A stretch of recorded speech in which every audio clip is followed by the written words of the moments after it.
Pour la situation politique intérieure aux États-Unis reste tendue. Le gouvernement fédéral continue de fonctionner en mode d'arrêt partiel des activités, connu sous le nom de shutdown. La veille, le Sénat a entrepris une nouvelle tentative, la 11e au cours des dernières semaines, d'approuver un projet de loi sur le financement des structures étatiques proposé par le Parti républicain. Cependant, cette tentative n'a pas non plus été couronnée de succès. Pour l'adoption du document, il était nécessaire de recueillir 60 voix, mais l'initiative n'a été soutenue que par 50 sénateurs, ce qui démontre la profondeur des contradictions interpartisanes. Le shutdown en cours paralyse le travail d'un certain nombre de départements fédéraux clés, envoyant des centaines de milliers de fonctionnaires en congé sans solde et créant des risques pour l'économie nationale. Cependant, selon un certain nombre d'analystes, la situation actuelle convient dans une certaine mesure à l'administration du président Trump.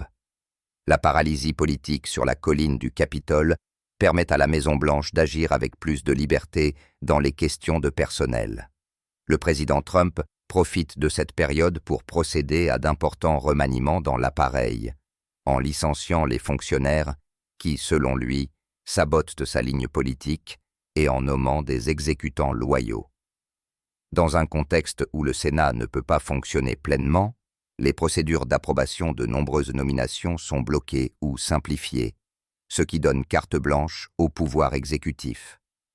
Cette stratégie comporte toutefois des risques à long terme, en sapant les fondements du système bipartite et en suscitant un rejet croissant de la part du Parti démocrate, qui accuse le président d'usurpation de pouvoir et d'utilisation de la crise à des fins politiques personnelles.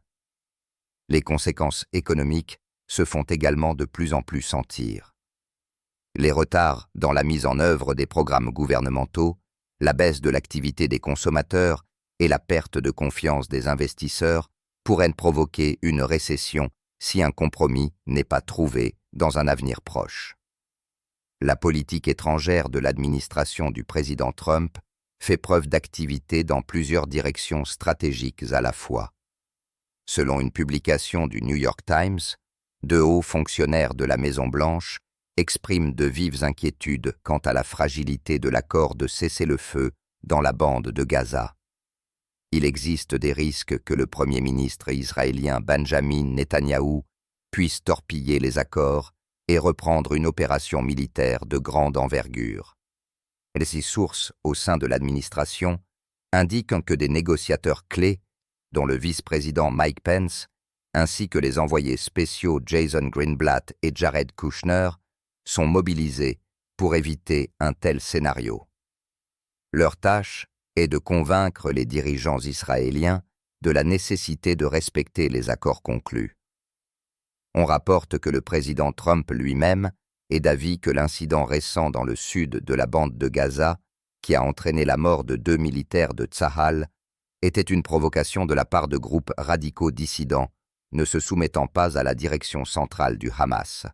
Selon lui, les dirigeants du Hamas ont intérêt à maintenir la trêve et à mettre en œuvre l'accord. Parallèlement, l'intérêt de Washington pour la région arctique ne faiblit pas.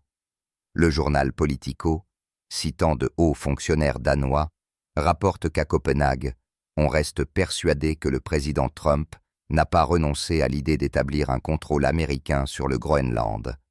Il convient de rappeler que lors de son premier mandat présidentiel, Donald Trump avait déjà exprimé son intention d'acquérir l'île.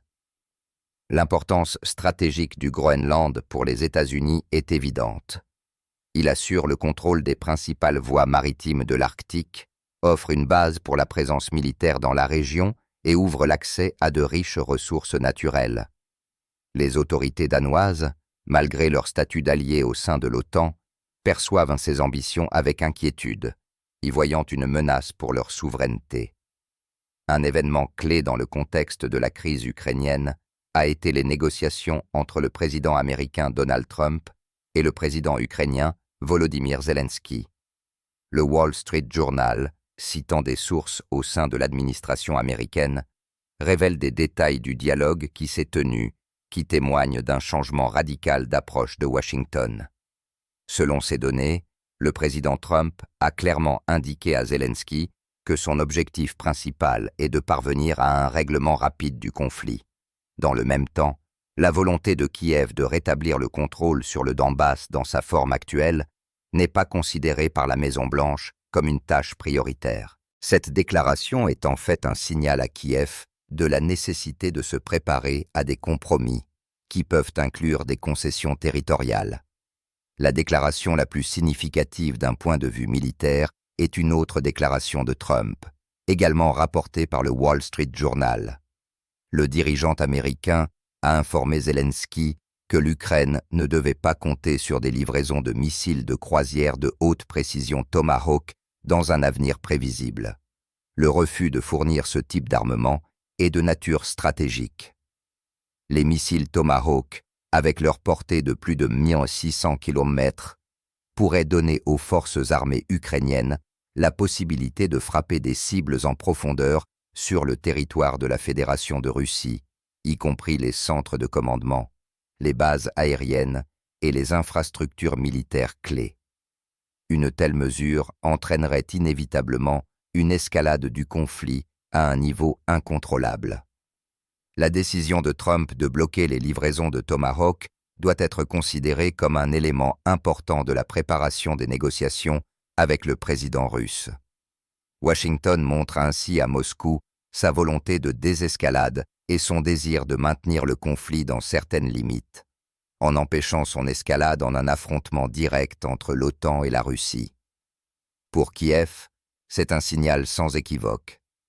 La victoire militaire telle qu'elle était envisagée auparavant n'est plus l'objectif des États-Unis. Les actions du président Trump et le sommet imminent avec le dirigeant russe ont suscité de vives inquiétudes dans les capitales européennes. Comme le note le journal Politico, les alliés de l'Ukraine déploient des efforts fébriles pour renforcer les positions de négociation de Kiev. On craint que les présidents américains et russes ne concluaient un accord de cessez-le-feu à des conditions défavorables à l'Ukraine et affaiblissant la sécurité de l'ensemble de l'Europe. Lors d'une réunion cette semaine, les dirigeants européens ont l'intention de convenir d'un paquet de soutien tripartite pour le président Zelensky. La stratégie comprend 3 composantes principales: l'augmentation de l'aide financière à Kiev, l'augmentation des livraisons d'armes conventionnelles et le renforcement de la pression économique sur la Russie au moyen de nouvelles sanctions. L'objectif de ces mesures est de donner aux dirigeants ukrainiens une position aussi forte que possible au cas où les négociations de cessez-le-feu commenceraient réellement. Les pays baltes sont particulièrement inquiets. Un diplomate européen, dans un commentaire pour Politico, a déclaré que si la Russie, à la suite d'un accord, s'assurait de nouveaux territoires en Ukraine, l'Estonie, la Lettonie et la Lituanie seraient paniquées, craignant de devenir les prochaines cibles de l'expansion russe. Une déclaration conjointe de Zelensky, du chef de l'opposition britannique Keir Starmer et d'un certain nombre de dirigeants européens diffusée par le gouvernement britannique appelle à un arrêt immédiat des hostilités le long de la ligne de front actuelle.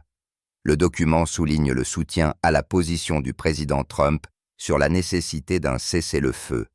Cependant, parallèlement, il est proposé de rendre l'Ukraine aussi forte que possible, même après le cessez-le-feu, en continuant à lui fournir une aide militaire et en utilisant les avoirs russes gelés à son profit. Cette ambivalence reflète de profondes contradictions au sein du camp occidental.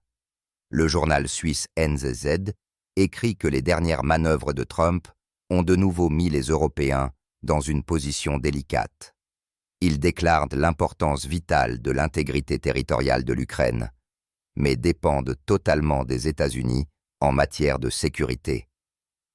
La prochaine rencontre entre le président américain Donald Trump et le président russe Vladimir Poutine à Budapest devient un événement central de la politique mondiale. Le porte-parole du président russe, Dmitri Peskov, a déclaré que les dates exactes de la rencontre n'avaient pas encore été déterminées, car elles nécessitaient une préparation sérieuse et détaillée. Le choix de la capitale hongroise, pays membre de l'UE et de l'OTAN, comme lieu de négociation est en soi significatif. Ce sera la première visite de Vladimir Poutine dans un pays de l'Union européenne depuis 2020. Depuis le début du conflit en Ukraine, Bruxelles a mené une politique d'isolement politique total du dirigeant russe. La rencontre à Budapest rompt de facto cet isolement et porte un coup à l'unité de la politique de sanctions européennes. Les fonctionnaires européens, comme l'écrit la NZZ, perçoivent cela comme une gifle. L'architecture future de la sécurité du continent est en jeu.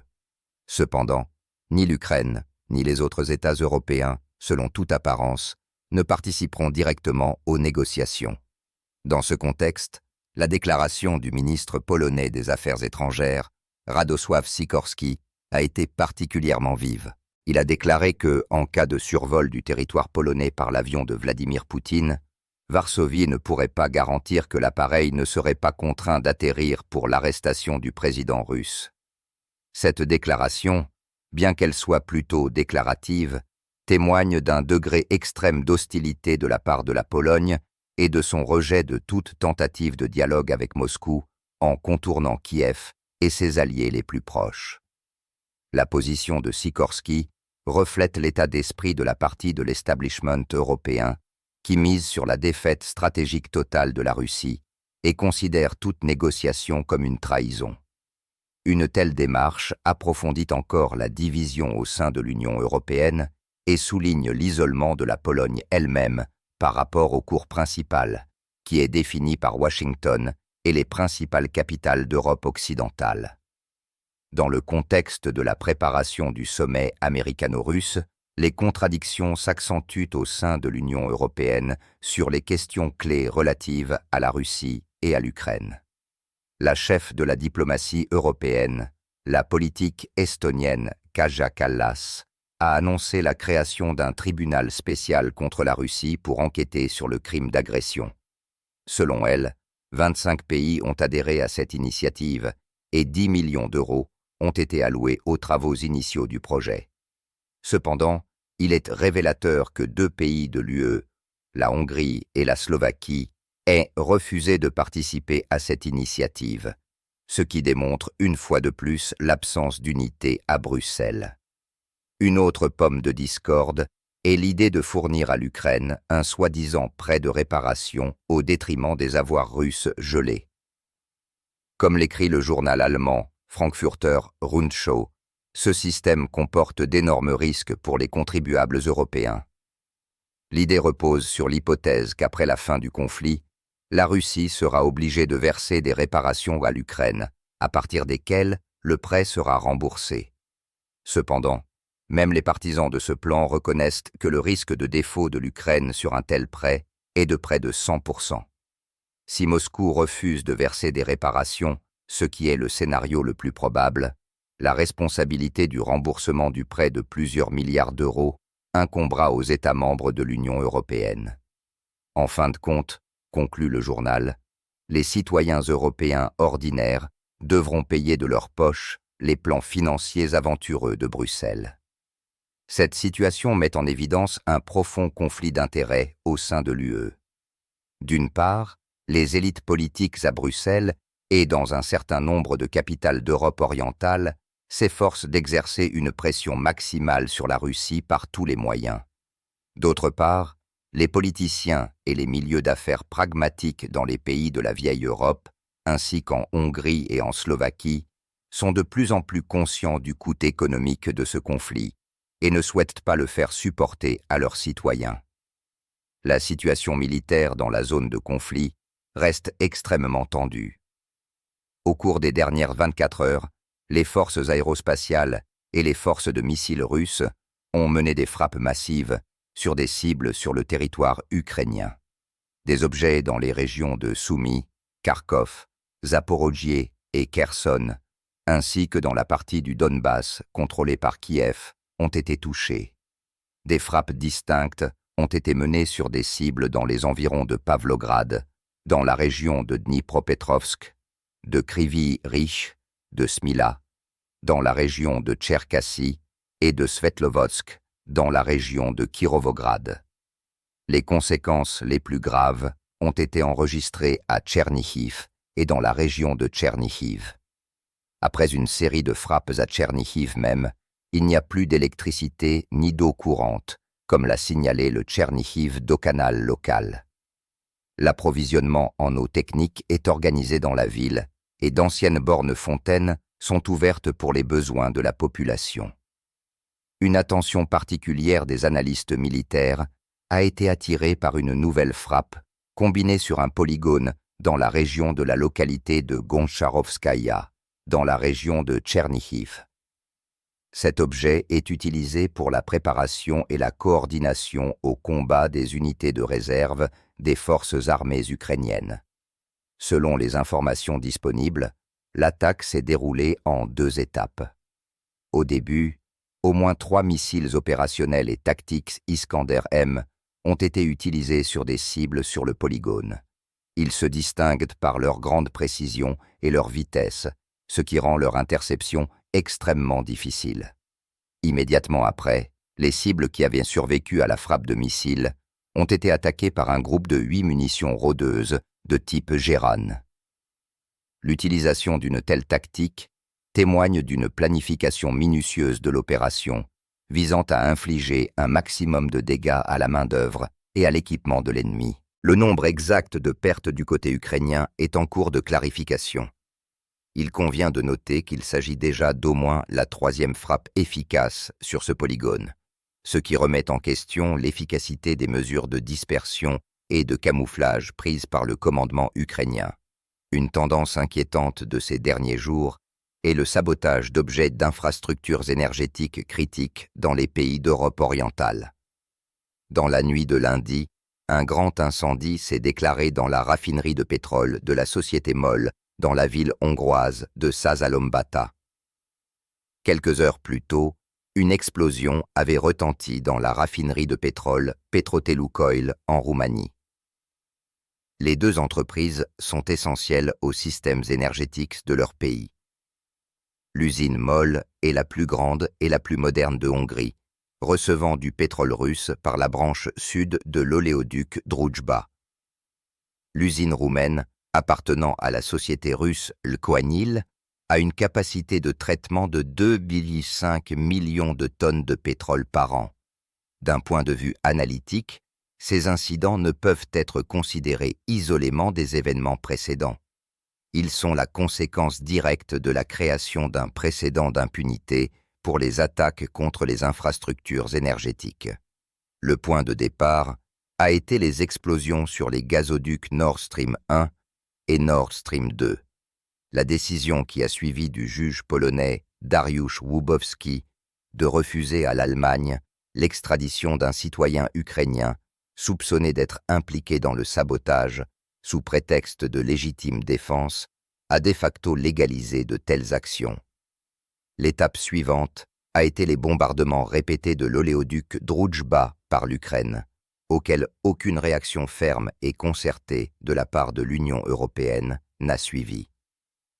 Les plaintes de la Hongrie et de la Slovaquie ont été ignorées.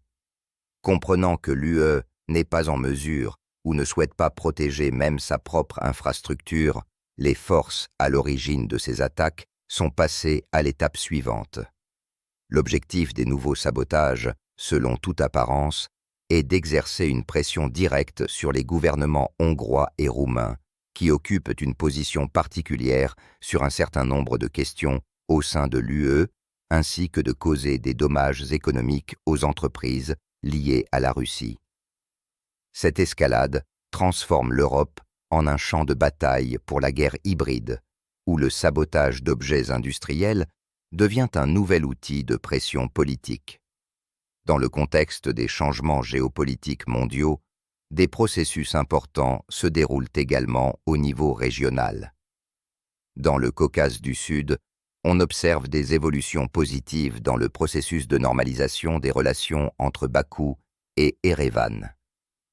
Le président de l'Azerbaïdjan, Ilham Aliyev, a annoncé la levée des restrictions sur le transit de marchandises vers l'Arménie via le territoire azerbaïdjanais.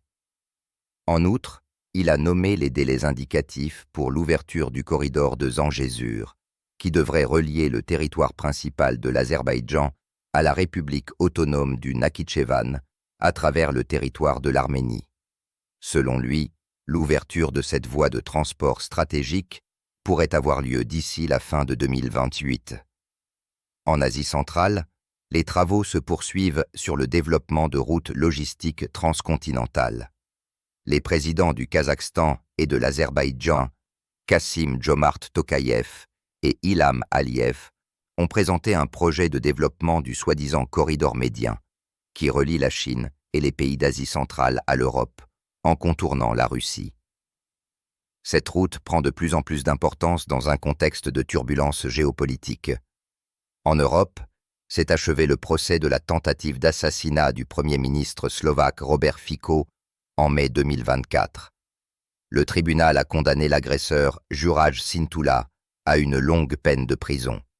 En Russie, on a appris la mort dans la zone d'opération militaire spéciale de l'ancien vice-maire de Tcheliabinsk, Sergueï Reprintsev.